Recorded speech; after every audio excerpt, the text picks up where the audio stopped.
31वां अध्याय मनुष्य योनि को प्राप्त हुए जीव की गति का वर्णन। श्री भगवान कहते हैं, माता जी, जब जीव को मनुष्य शरीर में जन्म लेना होता है तो वह भगवान की प्रेरणा से अपने पूर्व कर्मानुसार देह प्राप्ति के लिए पुरुष के वीर्य कारण के द्वारा स्त्री के उदर में प्रवेश करता है। वहां वह एक रात्रि में स्त्री के रज से मिलकर एक रूप कलल बन जाता है, 5 रात्रि में बुद्बुद रूप हो जाता है, 10 दिन में बेड़ के समान कुछ कठिन हो जाता है और उसके बाद मांसपेशी अथवा अंडज प्राणियों में अंडे के रूप में परिणत हो जाता है। 1 महीने में उसके सिर निकल आता है। 2 मास में हाथ, पांव आदि अंगों का विभाग हो जाता है और 3 मास में नख, रोम, अस्थि, चर्म, स्त्री पुरुष के चिन्ह तथा अन्य छिद्र उत्पन्न हो जाते हैं।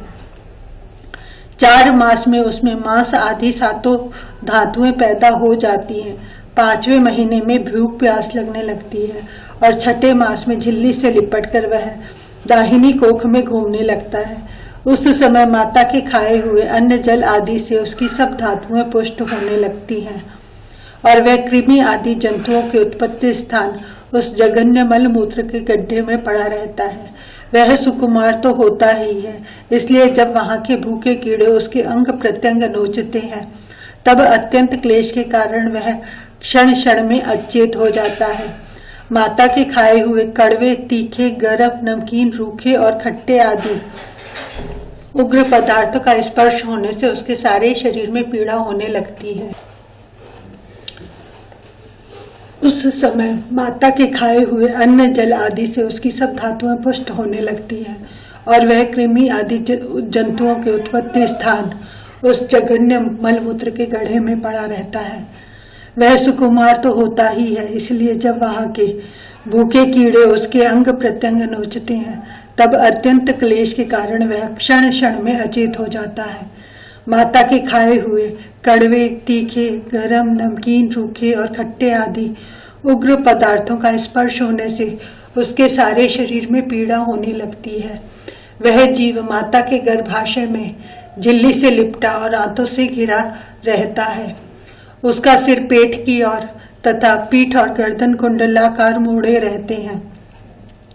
वह पिंजड़े में बंद पक्षी के समान पराधीन एवं अंगों को हिलाने डुलाने में भी असमर्थ रहता है।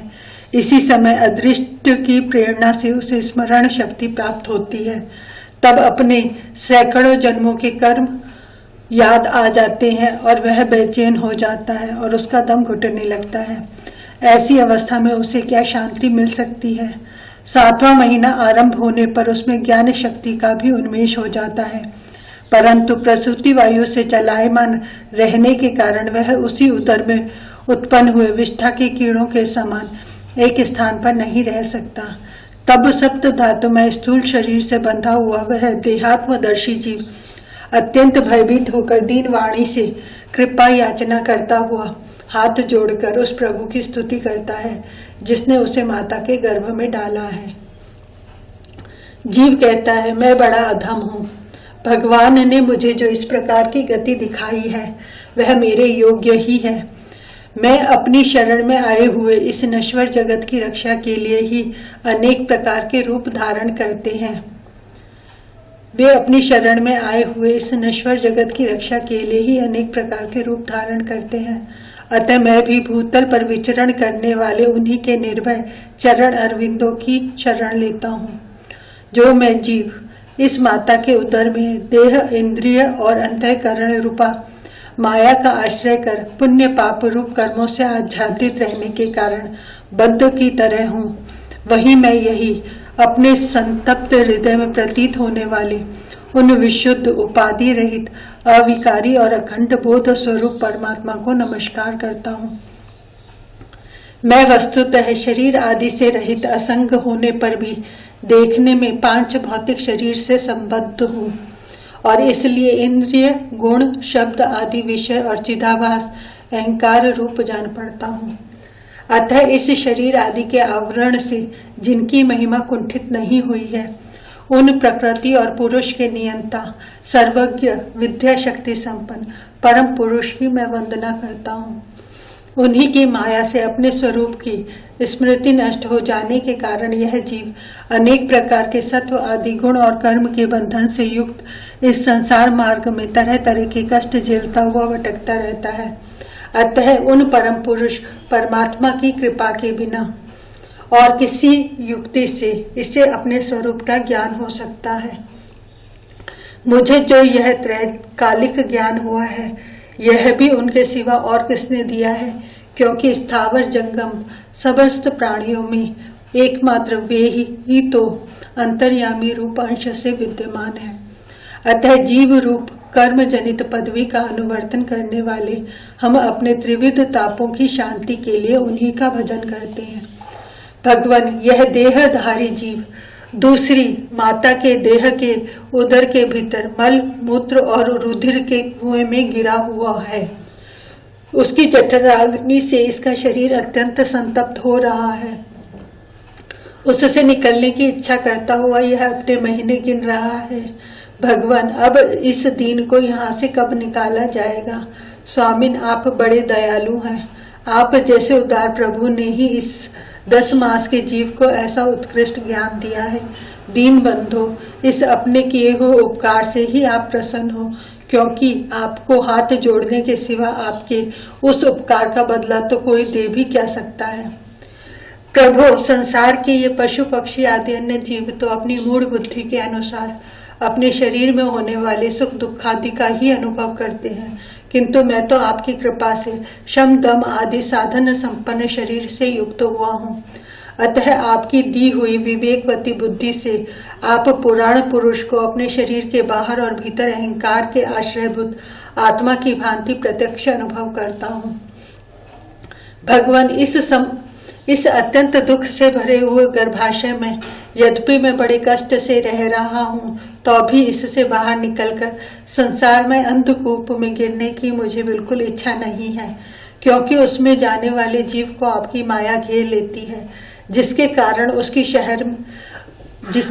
उसकी शरीर में अहम बुद्धि हो जाती है और उसके परिणाम में उसे फिर इस संसार चक्र में ही पड़ना होता है। अतः मैं व्याकुलता को छोड़कर हृदय में श्री विष्णु भगवान के चरणों को स्थापित कर अपनी बुद्धि की सहायता से ही अपने को बहुत शीघ्र इस संसार रूप समुद्र के पार लगा दूंगा, जिससे मुझे अनेक प्रकार के दोषों से युक्त यह संसार दुख फिर न प्राप्त हो। कपिल देव जी कहते हैं, माता, वह 10 महीने का जीव गर्भ में ही जब इस प्रकार विवेक संपन्न होकर भगवान की स्तुति करता है, तब उस अधोमुख बालक को प्रसव काल की वायु तत्काल बाहर आने के लिए ढकेलती है। उसके सहसा ठेलने पर वह बालक अत्यंत व्याकुल हो नीचे सिर करके बड़े कष्ट से बाहर निकलता है। उस समय उसके श्वास की गति रुक जाती है और पूर्व स्मृति नष्ट हो जाती है। पृथ्वी पर माता के रुधिर और मूत्र में पड़ा हुआ वह बालक विष्ठा के कीड़े के समान छटपटाता है।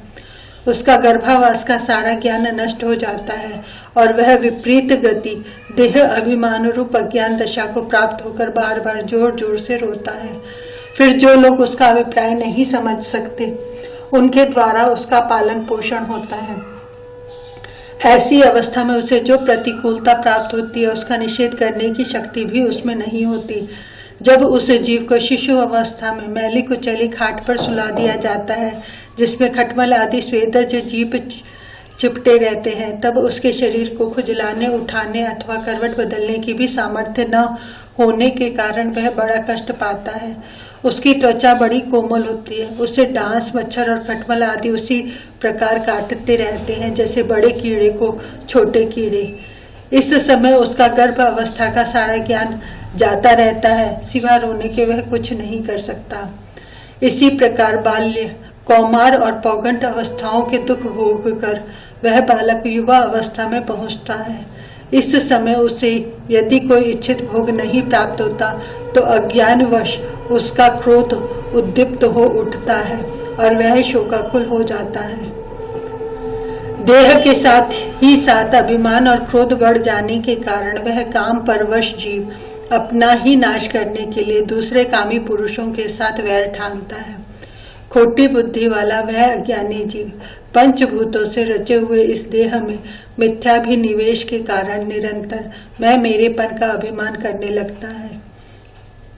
जो शरीर इसे वृद्धावस्था आदि अनेक प्रकार के कष्ट ही देता है तथा विद्या और कर्म के सूत्र से बंधा रहने के कारण सदा इसके पीछे लगा रहता है, उसी के लिए यह तरह तरह के कर्म करता रहता है, जिनके बंध जाने के कारण इसे बार बार संसार चक्र में पड़ना होता है। सन्मार्ग में चलते हुए यदि इसका किन्हीं जिह्वा और उपस्थेंद्रिय के भोगों में लगे हुए विषयी पुरुषों से समागम हो जाता है और यह उनमें आस्था करके उन्हीं का अनुगमन करने लगता है, तो पहले के समान ही फिर नारकी योनियों में पड़ता है, जिनके संग से इसके सत्य, शौच, बाहर भीतर की पवित्रता, दया, वाणी का संयम, बुद्धि, धन, संपत्ति, लज्जा, यश, क्षमा, मन और इंद्रियों का संयम तथा ऐश्वर्य आदि सभी सद्गुण नष्ट हो जाते हैं। उन अत्यंत शोचनीय स्त्रियों की क्रीड़ा मर्ग, खिलौना, अशांत, मूढ़ और देहात्मदर्शी असत्य पुरुषों का संग कभी नहीं करना चाहिए, क्योंकि इस जीव को किसी और का संग करने से ऐसा मोह और बंधन नहीं होता जैसा स्त्री और स्त्रियों के संगियों का संग करने से होता है। एक बार अपनी पुत्री सरस्वती को देखकर ब्रह्मा जी भी उसके रूप लावण्य से मोहित हो गए थे और उसके मृग रूप होकर भागने पर उसके पीछे निर्लज्जता पूर्वक मृग रूप होकर दौड़ने लगे।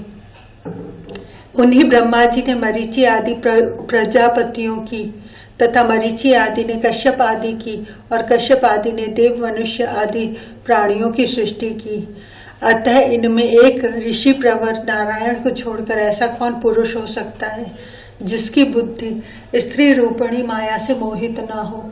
अहो, मेरी इस स्त्री रूपिणी माया का बल तो देखा, जो अपने भ्रिकुटी विलास मात्र से बड़े बड़े दिग्विजय वीरों को पैरों से कुचल देती है। जो पुरुष योग के परम पद पर आरूढ़ होना चाहता है अथवा जिससे मेरी सेवा के प्रभाव से आत्मा अनात्मा का विवेक हो गया हो, वह स्त्रियों का संग कभी न करे, क्योंकि उन्हें ऐसे पुरुष के लिए नरक का खुला द्वार बताया गया है। भगवान की रची हुई यह जो स्त्री रूपिणी माया धीरे धीरे सेवा आदि के मिस से पास आती है, इसे तिनकों से ढके हुए कुएं के समान अपनी मृत्यु ही समझे। स्त्री में आसक्त रहने के कारण तथा अंत समय में स्त्री का ही ध्यान करने से जीव को स्त्री योनि प्राप्त होती है। इस प्रकार स्त्री योनि को प्राप्त हुआ जीव पुरुष रूप में प्रतीत होने वाली मेरी माया को ही धन, पुत्र और गृह आदि देने वाला अपना पति मानता रहता है। सो जिस प्रकार व्याधि का गान कानों को प्रिय लगने पर भी बेचारे भोले भाले पशु पक्षियों को फंसाकर उनके नाश का ही कारण होता है, उसी प्रकार उन पुत्र, पति और गृह आदि को विधाता की निश्चित की हुई अपनी मृत्यु ही जाने। देवी, जीव के उपाधि रूपभूत लिंग देह के द्वारा पुरुष एक लोक से दूसरे लोक में जाता है और अपने प्रारब्ध कर्मों को भोगता हुआ निरंतर अन्य देहों की प्राप्ति के लिए दूसरे कर्म करता रहता है।